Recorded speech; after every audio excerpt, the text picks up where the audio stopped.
தரிதழைக்கும் புண்ணியத்தை வாங்கிட்டு போங்க நிம்மதி பிறக்கும்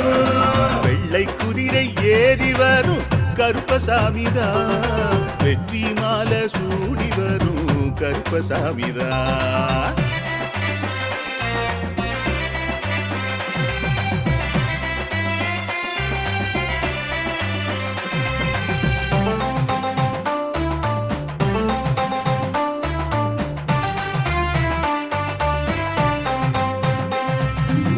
ராமரோட பரம்பரை தானே புளியரை கருப்பசாமி ஐயப்பசாமி சித்தரோட